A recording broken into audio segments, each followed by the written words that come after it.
it's Jack here from JackMurrayTV talking about CPL Fever. CPL Fever. Yes, baby. So as you know, the Canadian Premier League second season has been delayed due to COVID-19, and we are going through football withdrawal. Mm-hmm. So we want to tell you some of the things that are happening. We're still updating our sites which is cplfever.ca. So take a look over there. And also, One Soccer is going to be replaying the inaugural game. Yes. And remember that first goal? That was pretty crazy. Yeah. If I recall correctly, it was by Ryan Telfer, right? That's right. And it happened very early in the game. Yeah. I remember my buddy Gareth Wheeler doing the call and the play-by-play. He always says some crazy things. Yeah, that made me smile, at least. Yeah, that game was awesome. So it's going to be streaming on One Soccer, and that's tomorrow, which would be the 11th. Yeah, tomorrow, which would be the 11th. So check it out. That should be cool to watch again. Yeah. We've been watching a lot of old games. A blog post on cplfever.ca for our blog is going to be coming out in the next 2 days by me. I've been doing a lot of research and I'm excited to share it. So yeah, I've been watching a lot of soccer games, highlights of the players. Yeah. When I do more research, it makes me just want to be a ball boy more again, and it makes me want the season to start more, and then it makes me sad that I don't know when the season is going to be starting. Yeah, absolutely. It'd be nice to get the season started. We're not sure when exactly that's going to happen, but when do you think that they'll get back to it? Since this is a global pandemic and not just SARS, SARS just like a country. SARS isn't a country. It didn't spread. It didn't spread. Yeah, it didn't spread as fast and as easily, and that's kind of the problem. And I think that's why the government's had such a strong reaction to it. But I'm afraid it's going to last longer than we think. I would like to say it'll be done by May, but if I'm honest, I think the CPL would start again around July, the middle of July. I don't want to say that. I don't recommend you. Well, I don't want that to happen. In other words, if you're gambling, don't take his bets. Just don't be. If I'm being practical, that it's maybe started in mid-July. If I'm being hopeful, May. Yeah. I'd rather be hopeful. That's good. It's a good way to be. Good way to be. So, looking at the second season, what are some of your big things that you're looking forward to? It looks like a lot of the teams have brought in some additional outside talent. Yes. I'm not sure. I know you've done some research on some of the other teams. Have they have as extensive a reboot as the Wanderers have? A lot of teams have not got rid of 16 players. I haven't looked at done all of this research on all the teams, but on the teams that I have looked at, it's only about 8 or 7 or 6. Yeah. Now, what about Valor? Because they have lost Michael Bitrasso, Marco Bustos, and Goyette. Yeah, so Louis beland-goyette left for the hfxwanderers, and I have to say, it looks like they're going to have a strong team for the 2020 season. Just diving a little into them.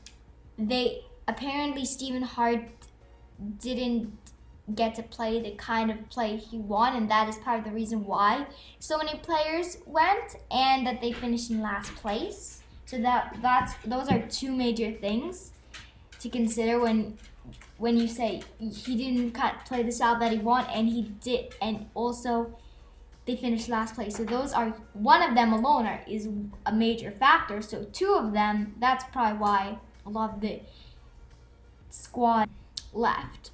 Yeah, I was surprised. I was expecting turnover, but I was hoping it wouldn't be that much because we got to meet some of the players, and that was pretty cool. And a lot of the ones that we've met, have actually unfortunately, gone to other yeah, teams.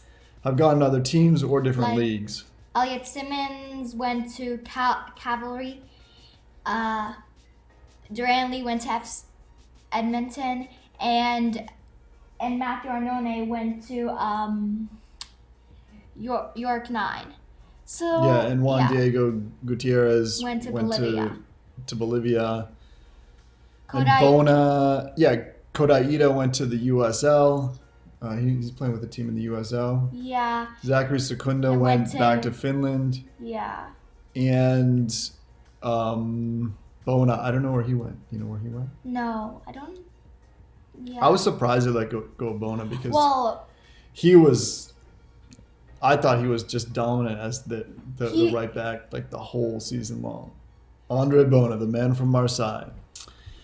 So, actually the question I want to talk about was Valor. I mean, when I heard that they lost Louis Goyette, beland-goyette. how do we just call him Lewis or Goyette? Yeah, when they lost him, like, because he was like kind of like a real engine, like an underrated engine in their midfield, right? Yes. So that to me was like, oh, okay, that's a pretty big loss. But losing Petrasso, who has Canadian Caps men's 9. team Yeah, 9. experience, and he plays further back on the men's team, but like in the CPL, he was like playing basically as like a right winger, like up higher, and able to kind of do more creative moves. And then losing Bustos, I'm just afraid they're gonna get washed out in these games without those three. Well, I think because they didn't exactly have that strong of a season either. They didn't finish like third place, and if they finished third place, you could say, oh, they probably won't do that badly, and they're Yeah, that's what I probably mean. Because where did they finish? They finished second last, right? I think so. Yeah. Yeah. So that is worrisome. That is very worrisome. I remember Marco Bustos and Michael Petrasso from Valor so clearly when they came to the Wanderers grounds. One time I saw Bustos do a bicycle kick, and I always remember him now. But he's still a great player, not just because of the bicycle kick. But losing those three, now that is a bit that's actually very worrisome. Like, I'm not gonna lie. I don't want to say they're gonna be competing for the wooden spoon, but I have to do more research to see where every team is, because you can't say, oh, they're gonna finish last without knowing how the other teams are doing as well. Yeah, that's very true. That's very true. So what are you doing to get over your soccer withdrawal? Because you're not even playing for your club, right? My season got canceled. Your season got canceled. So we're not playing soccer Well, I play IRL. I play 5 right? days a week usually. So right now I'm just doing online trainings for my club. I'm practicing my shot, working on some drills inside the house. Yeah, and we listened to an interesting interview this morning with Alexi Lalas. Yeah, it was actually the one thing that I remember, just because I'm thinking about it, just one thing that stands out is that he went to his country before he went to club. Yeah, and that's because like it was. And and I didn't know how he looked in the World Cup, and I was like, oh, Yeah. wow. And then when I saw how he looked now. Yeah, he looks a lot cleaner now. Yeah. And I've been doing a lot of research in my trusty notebook, and my Sharpie pen. I love my Sharpie. Both of which have been hijacked from my office. I love Sharpie pens. I find that they're so beautiful to write with. I've always liked them too. Whoa, don't show your notes, man. That's private stuff. We can't let the fans know that yet. Yeah. Until we're ready to release it, right? Yeah. So anyhow, like, yeah, I mean, so One Soccer is streaming some interviews. I know some of the other teams have been streaming some interviews with some of their players. yeah. And the the Wanderers have been doing live Q&As every few nights with their players. Yesterday, it was actually Alessandro Riggi, who came from the Phoenix Rising USL. And you get your questions answered a lot, so you get to know what they think about your questions. And he was really big on Drogba, right? Yeah. Because he played with Drogba. Where did he play with Drogba? Do you remember? Anyhow, he played with Didier Drogba, one of the greatest strikers ever. Yeah, so he would just be like, he would just say, I always wanted to talk to him. He was such a great player. Yeah. And Riggi, it was interesting because you asked him about his weak foot, right? Yeah. And how he developed his weak foot. Yeah. And he went to some practices, and he said he could only use his weak foot, which was his left foot. So now he's like, I can use my left foot, I can use my right foot anywhere I want. So he's unpredictable. That's right. A really good thing about him. He's unpredictable. Like Pozuelo. And it's actually interesting because all of his family is left-footed. He was the only one that was actually right-footed, yeah, so he kind of had that pressure to work on his left foot. I heard that, but that was interesting because it's so important. Like, I mean, that's one of the things I try to get you, and like he's way better with his off foot than I am, of course. But I thought it was really interesting when Alejandro Pozuelo came to the MLS, and they were watching his first game, the announcers couldn't tell which was his dominant foot. Yeah. Because he was just so two-footed, which is interesting. And so it'll be really interesting to watch Riggi. Who's played in the USL. Yeah, and has that same, let's call it ambidextrousness. Yeah, is that a word? Ambidextrousness? I don't know. How do you spell that? I don't know.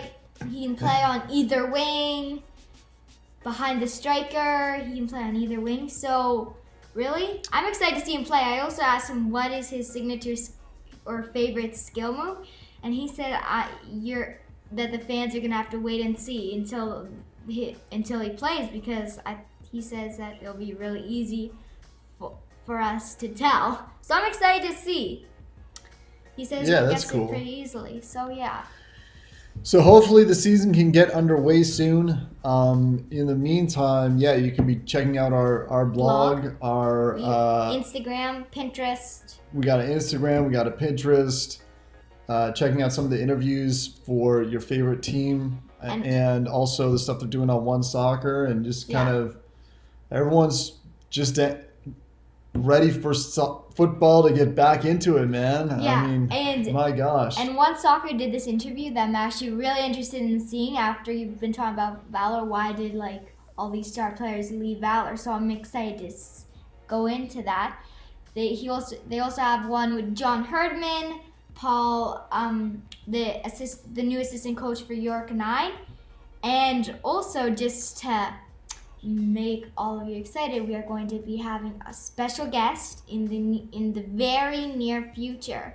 So stay tuned for our special guest. If you can guess what club they're with, comment down below in the comments, because you might be right. You never know until you try. Or you might be wrong, but we'll see. Comment anyhow, and we will see you in the next video. Hopefully football starts up again very, very soon. Peace. We'll see you.